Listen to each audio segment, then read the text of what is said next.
Hello everyone, welcome to Allwin tutorials. I am Kishan Jha.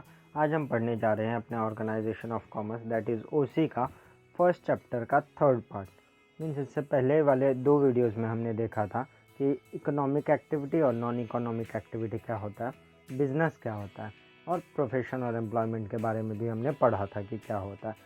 तो अगर आपने हमारे प्रीवियस वीडियोस नहीं देखे हैं तो हम आपको डिस्क्रिप्शन में लिंक दे देंगे, आप हमारे प्रीवियस वीडियोस जाके देखिए तो आपको चैप्टर एकदम डिटेल में समझ जाएगा। तो आज हम उसके आगे से स्टार्ट करते हैं। चलिए बिना कोई टाइम वेस्ट किए स्टार्ट करते हैं। Business objective.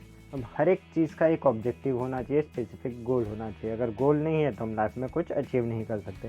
सेम चीज़ बिजनेस के लिए भी अप्लाई होता है कि अगर बिजनेस के कुछ ऑब्जेक्टिव्स या गोल्स नहीं हैं तो बिजनेस करके फ़ायदा क्या। तो चलिए पढ़ते हैं। All business activities are guided by objective, they are further classified as. तो हर बिजनेस एक्टिविटी क्या होता है, किसी न किसी ऑब्जेक्टिव के थ्रू गाइड होता है कि हम कहाँ हैं और हमें कहाँ से कहाँ पहुँचना है। तो उनका बाइफर्केशन यहाँ पे दिया है। दो टाइप के बिजनेस ऑब्जेक्टिव्स हो सकते हैं। सबसे पहले तो economic in terms of money, that is economic objectives हो सकता है। दूसरा सोशल ऑब्जेक्टिव, इसके बारे में डिटेल में आपको दिया हुआ है। इकोनॉमिक ऑब्जेक्टिव्स, अब इकोनॉमिक ऑब्जेक्टिव्स है मतलब कहीं ना कहीं मनी इन्वॉल्व होगा। तो चलिए पढ़ते हैं। Earning profit. अब किसी भी बिजनेस का मेन मोटिव क्या होता है, अर्निंग प्रॉफिट। अगर हम प्रॉफिट ही नहीं कमाएंगे बिजनेस से तो बिजनेस करके फ़ायदा क्या। Profit is required for survival of the business and for its growth. तो प्रॉफिट किस लिए ज़रूरी है कि बिजनेस सर्वाइव कर सके, हम मार्केट में रह सके और ग्रोथ करने के लिए भी, क्योंकि अगर प्रॉफिट होगा तो वो पैसा हम क्या कर सकते हैं, वापस इन्वेस्ट करके अपने बिजनेस को एक्सपांड कर सकते हैं, ग्रो कर सकते हैं। Second point, searching new customers. अब किसी भी बिजनेस में अगर आपके पास पुराने ही कस्टमर्स हैं तो आपका बिजनेस क्या हो जाएगा, रेस्ट्रिक्टेड हो जाएगा। तो आपको क्या करना है, न्यू कस्टमर्स हमेशा ढूंढते रहना है ताकि आप क्या कर सको, ग्रो कर सको, अपना बिजनेस बढ़ा सको, प्रॉफिट ज़्यादा अर्न कर सको। Business organisations have to work hard to create new customers and also to maintain the existing customers. तो बिजनेस इन्वायरमेंट हमेशा क्या होता है, बिजनेस ऑर्गेनाइजेशन बहुत कड़ी मेहनत करते हैं ताकि वो क्या कर सके, नए कस्टमर्स ढूंढ सके या नए कस्टमर्स बना सके। बट आपको हमेशा ये याद रखना है कि नए कस्टमर्स आपको बनाने हैं बट पुरानों को छोड़ना नहीं, क्योंकि आप यहाँ अगर नए कस्टमर्स बनाते जा रहे हैं और पुराने कस्टमर्स आपके टूटते जा रहे हैं तो नए कस्टमर्स बना के भी कोई फ़ायदा नहीं है, क्योंकि हो सकता है कि आपको बिजनेस सेम ही मिले या शायद कम मिले। तो आपको ये ध्यान रखना है कि आपको नए कस्टमर्स तो बनाने ही है, प्लस पुराने कस्टमर्स को भी मेंटेन रखना है, एग्जिस्टिंग कस्टमर्स को। इनोवेशन।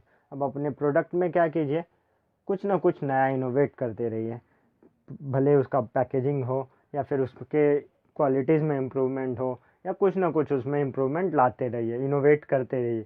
अगर कुछ नया नहीं लाएंगे तो आप मार्केट से बहुत जल्दी हटा दिए जाएंगे। तो इसलिए कुछ ना कुछ इनोवेशंस बहुत ज़रूरी है। इट इज़ अ डेवलपमेंट और positive change which result into improvement in product और process of production. It has to spend money on research and development, that is R&D, market survey, use of technology etcetera. तो आपको क्या करना है, अपने product में कुछ ना कुछ नया लाना है। तो आप नया कैसे ला सकते हैं, आप मार्केट का रिसर्च कीजिए कि कस्टमर्स की क्या रिक्वायरमेंट है, कस्टमर्स को क्या चाहिए, या मार्केट में कौन सा प्रोडक्ट अच्छे से चल रहा है। तो उसके बेसिस पे आप क्या कर सकते हैं, अपना नया प्रोडक्ट डिज़ाइन कर सकते हैं। Best possible use of resources. आपके पास जो भी रिसोर्स अवेलेबल है, मैन, मनी, मशीन, जो भी रिसोर्सेज अवेलेबल है उसका जितना हो सके उसका बेस्ट पॉसिबल यूज़ कीजिए। मतलब बेहतरीन तरीके से अपने पैसे का इस्तेमाल कीजिए या अपने मशीन्स को बहुत अच्छे ढंग से यूज़ कीजिए। Resources are scarce and have alternative uses. They should be used to its maximum and should not be wasted. Optimum use of resources ultimately leads to increasing profit. तो resources क्या हमारे पास बहुत कम अवेलेबल हैं, तो जो भी resources available हैं उनको हमें क्या करना है, ऑप्टिमम मैक्सिमम यूटिलाइज करना है, और ये भी ध्यान रखना है कि हम उन्हें वेस्ट ना करें। चलिए आगे बढ़ते हैं। होप सो आपको इकोनॉमिक ऑब्जेक्टिव समझ में आया होगा। Social objectives, supplying quality products. तो आपको क्या करना है, आपके जो भी कस्टमर्स हैं एग्जिस्टिंग प्लस न्यू, उनको क्वालिटी प्रोडक्ट प्रोवाइड करना है। प्रोडक्ट की क्वालिटी क्या होनी चाहिए, अच्छी होनी चाहिए। Every business has to provide quality products to its customer. Quality means a combination of purity, safety, durability, utility etcetera.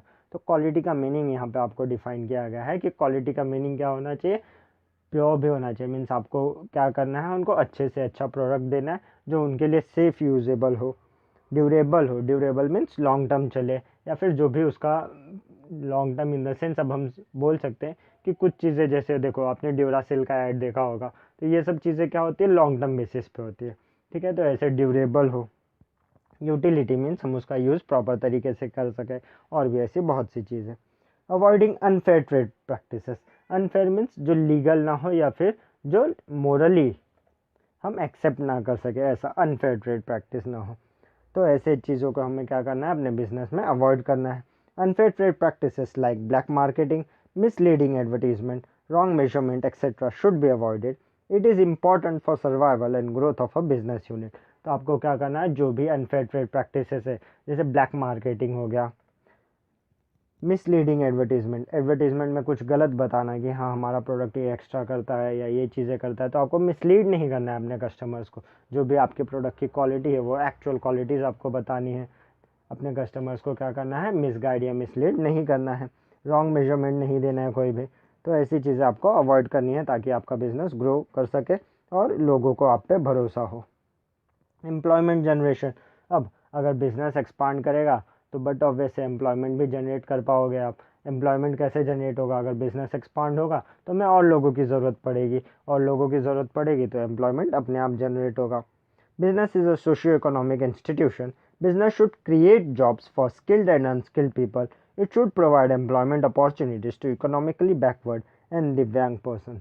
तो जो भी इकोनॉमिकली बैकवर्ड है या दिव्यांग, पहले जिनको हम हैंडीकैप बोलते थे उनको अब स्पेशल टर्म दिया गया है दिव्यांग, तो उनके लिए आप क्या कर सको, ऐसा नॉर्मल पर्सन प्लस उनके लिए, दोनों के लिए क्या कर सको, जॉब अपॉर्चुनिटीज़ क्रिएट कर सको। अगर बिजनेस एक्सपांड होगा तो वो अपने आप हो जाएगा। वेलफेयर ऑफ एम्प्लॉयज़, एम्प्लॉयज़ के लिए क्या करना है, आपको कुछ ना कुछ एक्टिविटीज़ करते रहना है, कुछ ना कुछ इन द सेंस जो उनके भलाई में हो। चलिए पढ़ लेते हैं। Skilled and unskilled workers are the part of the society. तो स्किल्ड और अनस्किल्ड दोनों क्या है, हमारे सोसाइटी का ही पार्ट है। So if employees are properly taken care of, it brings welfare to the society. तो अगर हम एम्प्लॉयज़ का ध्यान रख रहे हैं तो अपने आप हम क्या कर रहे हैं, सोसाइटी का वेलफेयर या सोसाइटी का भला कर रहे हैं। This can be achieved by providing fair and regular remuneration, good working condition, impartial personal policies, offering incentives etcetera. तो ये हम कैसे कर सकते हैं, एम्प्लॉयज़ को हम अच्छी सैलरी दे सकते हैं, अच्छी मीन्स जो वो डिज़र्व करते हैं वैसी, तो अच्छी सैलरी दे सकते हैं, उनको अच्छा एनवायरनमेंट, वर्किंग एनवायरनमेंट दे सकते हैं कि जहाँ वो प्रॉपरली वर्क कर सके, या इम्पार्शियल पर्सनल पॉलिसी, उनके लिए कुछ एक्स्ट्रा बेनिफिट्स अगर हो तो वो भी हम प्रोवाइड कर सकते हैं, इंसेंटिव्स वगैरह दे सकते हैं। ऐसी बहुत सी चीज़ें जिससे हम उनका कुछ भला कर सकें। Help to solve social problems, आप उनके सोशल प्रॉब्लम्स में भी हेल्प कर सकते हैं सोसाइटी के। Due to rapid industrialisation many social problems arises like traffic jams, growth of some slums, air and water pollution etcetera. Business should be aware of this and should try to reduce them. तो जो भी हमारे social problems है वो हमें क्या करना है, कोशिश करनी है। हम एकदम से तो हटा नहीं सकते हैं, बट हमें कोशिश करनी है कि जितनी हो सके ये सोशल प्रॉब्लम्स हमारी वजह से कम हो या ना हो। Contributing to the welfare of the society, society के भले में कुछ ना कुछ कंट्रीब्यूट करते रहना। Business house should take care of general welfare of the society, for that they should give donations for good cause, offering scholarships for higher education etcetera. यहाँ पे एक दो एग्जांपल्स दिए हैं, जैसे एनजीओज वगैरह चलते हैं तो वहाँ पे जाके आप कुछ डोनेट कर दो, या कुछ बच्चे ऐसे हैं जो पढ़ाई तो करना चाहते हैं बट फाइनेंशियल कंडीशंस की वजह से पढ़ नहीं सकते, तो वैसे स्टूडेंट्स को या वैसे बच्चों को क्या करो, आप फाइनेंशियली हेल्प करो ताकि वो भी आगे पढ़ सके। तो ये सब क्या होगा, सोसाइटी की तरफ हमारी एक जिम्मेदारी हो गई। हमारी इन द टर्म्स यहाँ हम बिजनेस की बात करते हैं कि अगर आप अच्छा प्रॉफिट अर्न कर रहे हो तो आपकी जिम्मेदारी है कि आप सोसाइटी को भी साथ में लेके आगे बढ़ो। चलिए आगे देखते हैं, role of profit in business. अब बिजनेस का क्या रोल होता है, प्रॉफिट का क्या रोल होता है हमारे बिजनेस में, वो अभी हमने एक चीज़ तो देख लिया कि हमारा मेन मोटिव क्या होता है, प्रॉफिट अर्न करना। अगर हम प्रॉफिट अर्न कर रहे तो ही हम क्या कर सकते हैं, सोसाइटी की वेलफेयर के बारे में सोच सकते हैं। अगर मैं प्रॉफिट ही अर्न नहीं कर रहा हूँ तो क्या मैं सोसाइटी का वेलफेयर सोच पाऊँगा, बिल्कुल नहीं। तो पहला मोटिव तो क्या होना चाहिए बिजनेस का, किसी भी बिजनेस का, प्रॉफिट अर्न करना। अगर हमारे पास प्रॉफिट है तो हम किसी की हेल्प भी कर सकते हैं। चलिए देखते हैं, every business operates with an aim to earn profit, that is the excess of revenue over cost. तो हर एक बिजनेस इसीलिए चलाया जाता है ताकि हम प्रॉफिट अर्न कर सकें। और प्रॉफिट क्या है, जो भी हमारा एक्चुअल रेवेन्यू है, मीन्स जितना भी पैसा हमारे पास आ रहा है माइनस जो भी हमने क्या किया है अपने बिजनेस के लिए खर्च किया है एक्सपेंसेस। तो प्रॉफिट क्या है, रेवेन्यू माइनस टोटल कॉस्ट। तो जो भी हमारे पास इनकम आ रहा है उसमें से हम क्या कर रहे हैं, जो भी एक्सपेंस हमने अपने बिजनेस के लिए किया वो माइनस कर देंगे तो हमें प्रॉफिट मिल जाएगा। चलिए देखते हैं role of profit in business, return to investors. Return to investors means अब अगर मेरा बिजनेस है और किसी ने मेरे बिजनेस में पैसा लगा है तो बट ऑब्वियसली मुझे उसको कुछ ना कुछ उसके पैसे के बिहाफ पे रिटर्न देना पड़ेगा। जैसे एग्जांपल के लिए आप समझ सकते हैं कि अगर मैंने बैंक में एफडी किया है, फिक्स डिपॉजिट किया है, तो उसके बदले में मैं एक्सपेक्ट करता हूँ कि बैंक मुझे इंटरेस्ट दे, ठीक है। वैसे ही सेम अगर कोई मेरे बिजनेस में इन्वेस्ट कर रहा है तो क्या उसकी कुछ एक्सपेक्टेशन नहीं होगी, ज़रूर होगी। या तो वो प्रॉफिट में हिस्सेदारी मांगेगा या तो अपने इन्वेस्टमेंट में कुछ ना कुछ तो मांगेगा, वो इंटरेस्ट मांग सकता है या फिर प्रॉफिट में शेयर मांग सकता है। तो हमें क्या करना है, जो भी हमारे बिजनेस में इन्वेस्ट कर रहा है उसको हमें रिटर्न देना है। The people who invest money in the business expect fair returns on their capital. This is possible if adequate profits are earned by business. तो ये कब पॉसिबल होगा, अगर मैं अपने बिजनेस से प्रॉफिट अर्न कर रहा हूँ तो ही क्या कर पाऊँगा, मैं जिसका भी पैसा है उसको सुटेबल रिटर्न दे पाऊँगा, या फिर जिससे भी मैंने पैसा लिया या जिसने भी मेरे बिजनेस में इन्वेस्ट किया उसको कुछ ना कुछ मैं रिटर्न में दे पाऊँगा। Research and development, adequate profit enables a firm to spend more on research and development. This can lead to better technology and lower cost. Innovative products benefit the whole nation. ठीक है, तो research and development आपको करते रहना, but research and development आप कब कर पाओगे, जब आपके पास पैसा अवेलेबल हो। अगर पैसा है तो हम रिसर्च एंड डेवलपमेंट कर सकते हैं, और पैसा इन द सेंस आपको प्रॉफिट हो रहा है बिजनेस में तो आप क्या कर सकते हो, वो पैसे को कहीं प्रॉपर जगह पे यूज़ कर सकते हो ताकि मैं कोई नया प्रोडक्ट ला सकूं या सोसाइटी के लिए और कुछ अच्छा कर सकूं।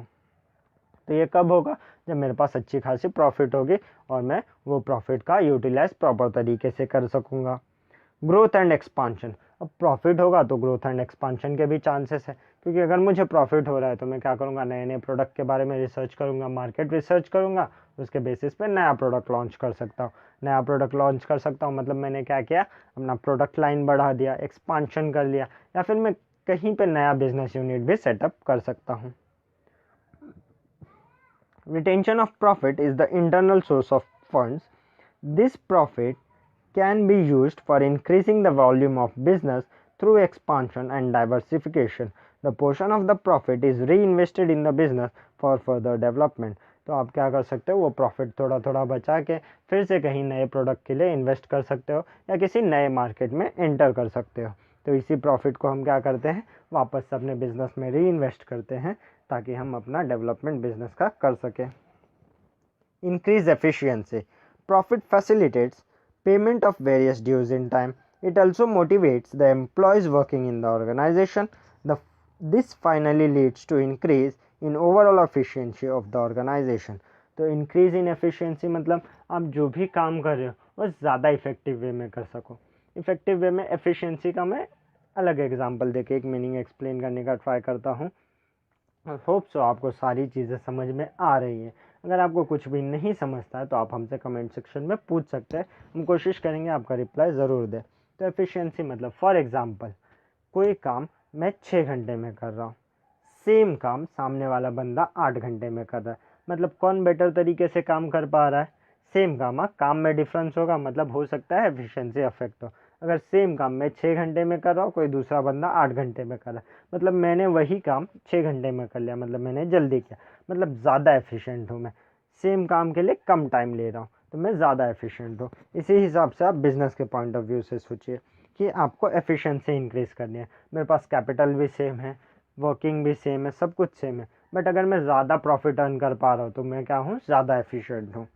तो प्रॉफिट अगर मैं अर्न कर रहा हूँ मतलब मैं एफिशिएंट भी हूँ। तो profit facilitates payment of various dues in time. तो प्रॉफिट की वजह से क्या होगा, अगर मेरे पास प्रॉफिट ज़्यादा है तो मैं अपने ड्यूज़ मीन्स मेरी जो बकाया राशि है या फिर मैंने जिससे भी पैसे लिए हैं उनको मैं टाइमली रिटर्न कर सकता हूँ। और इसकी वजह से क्या होगा, मेरे एम्प्लॉयज़ भी मोटिवेट होंगे। अगर प्रॉफिट ज़्यादा हो रहा है तो हो सकता है मैं भी उनको इंसेंटिव्स या बोनस प्रोवाइड कर रहा हूँ तो उनको भी मोटिवेशन मिलते रहेगा। This finally leads to increase in overall efficiency of the organisation. अब किसी भी ऑर्गेनाइजेशन का अगर एम्प्लॉय खुश तो वो काम बहुत अच्छी तरीके से करेगा।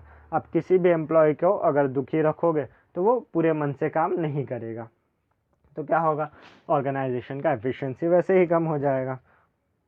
Means of livelihood, businessman earns profit which is their means of livelihood. By earning sufficient profit they can live a decent standard life through satisfaction of various wants. तो अब मीन्स ऑफ लाइवलीहुड, जैसे लोगों के लिए salary एक important part है, वैसे ही businessman के लिए क्या है, प्रॉफिट, उसके लाइवलीहुड, उसके घर के खर्चे या उसके पर्सनल खर्चे, ये सब खर्चों का क्या है, एक सोर्स है। तो अगर वो इनकम ही नहीं अर्न करेगा तो खाएगा क्या, तो बिजनेसमैन के लिए क्या है, प्रॉफिट ही उसके लाइवलीहुड का एक ज़रिया है। रिवॉर्ड फॉर रिस्क, अब हर एक बिजनेस में, मैंने पहले भी ये बताया है आपको कि हर एक बिजनेस में रिस्क होता ही होता है, किसी में कम किसी में ज़्यादा। अब बिजनेस है तो रिस्क इन्वॉल्व रहेगा ही रहेगा। जैसे रिसेंट में आपने एक स्कैम करके वेब सीरीज़ आई है, ज़्यादातर लोगों ने देखा ही होगा, बट इन केस आपने नहीं भी देखा है तो भी कॉमन पॉइंट्स है जो आप समझ सकते हैं। तो स्कैम में एक चीज़ बोला गया कि अगर रिस्क है तो ही आप क्या कर सकते हो, ग्रो कर सकते हो। अगर आप रिस्क ही नहीं ले रहे हो तो ग्रोथ के चांसेस भी नहीं है। अगर मैं किसी चीज़ का एग्ज़ाम देने बैठूँ ही नहीं तो क्या मैं पास होऊंगा, बिल्कुल नहीं। बट अगर मैं एग्ज़ाम दे रहा हूँ तो पॉसिबिलिटी है कि पास या फेल हो। बट मैं अगर एग्ज़ाम ही नहीं दे रहा हूँ तब तो मुझे कंफर्म पता है कि रिज़ल्ट मेरा कुछ आने वाला ही नहीं है, क्योंकि मैंने एग्ज़ाम ही नहीं दिया। तो इसीलिए हर बिज़नेस में क्या होता है, रिस्क होता ही होता है। तो आप ये कर सकते हैं कि रिस्क मिनिमाइज़ कर सकते हैं, कम कर सकते हैं, पूरी तरीके से एलिमिनेट नहीं कर सकते। तो अगर मैं रिस्क ले रहा हूँ तो क्या मैं प्रॉफिट डिज़र्व करता हूँ? हाँ, बट ऑब्वियस सी बात है कि अगर मैं रिस्क ले रहा हूँ तो मुझे उसके लिए कुछ ना कुछ रिवॉर्ड मिलना चाहिए। Profit is considered as a reward for assuming several business risk.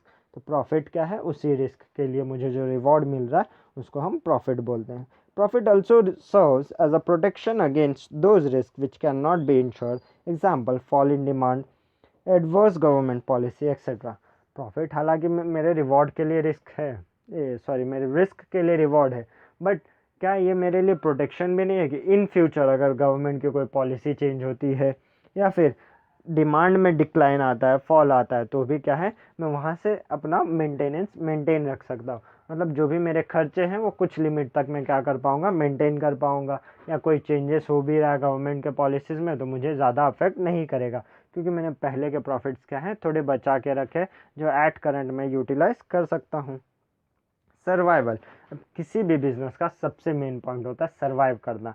अगर वो मार्केट में सर्वाइव कर गया तो प्रॉफिट वो कहीं ना कहीं अर्न कर लेगा, या फिर अगर उसके पास ऑलरेडी प्रॉफिट है तो वो मार्केट में सर्वाइव कर सकता है। अभी जैसे देखिए, आपने लॉकडाउन का एग्जांपल देखा होगा कि लॉकडाउन में बहुत सारे बिजनेस बंद हो गए। क्यों? क्योंकि उन्होंने पुराना रिजर्व इतना मेंटेन नहीं रखा था। बट जो बड़े बड़े ऑर्गेनाइजेशन थे वो क्यों चल रहे? क्योंकि उनके पास पुराने इतने प्रॉफिट्स अवेलेबल थे कि एट करंट उन्होंने उसी प्रॉफिट का यूटिलाइज करके लॉकडाउन में अपना बिजनेस चलाया। भले ही प्रॉफिट ना हुआ हो उनको करंट पीरियड में, बट पुराने प्रॉफिट्स उनके पास इतने अवेलेबल थे या पुराना पैसा उनके पास इतना अवेलेबल था कि एट करंट वो अपना बिजनेस रन कर पा रहे। तो ये क्या होता है, सर्वाइवल एक बहुत इंपॉर्टेंट चीज़ होती है बिजनेस में, जो आपको अगर मार्केट में रहना है तो आपको अगर आप मार्केट में सर्वाइव करना चाहते हो तो आपको क्या करना होगा, प्रॉफिट्स में से कुछ हिस्सा रिजर्व में रखना ही होगा, ताकि इन केस अगर फ्यूचर में मेरे पास कोई बुरी कंडीशन आती है तो मैं वहाँ से मेंटेन रख सकूँ अपना business. It helps the business to continue to exist in the market. If the business does not make enough profit it will not survive in the growing competitive environment. Profit means survival in competitive environment. तो profit क्या करता है, आपको competitive environment में survive करने में बहुत help करता है। होप सो आपको इतना समझ में आया होगा। आपको कुछ नहीं समझा तो आप कमेंट सेक्शन में पूछ सकते हैं, मैं कोशिश करूँगा कि आपका रिप्लाई ज़रूर दूँ। आगे का हम नेक्स्ट वीडियो में देखेंगे। Thank you for watching this video. Bye bye, have a good day.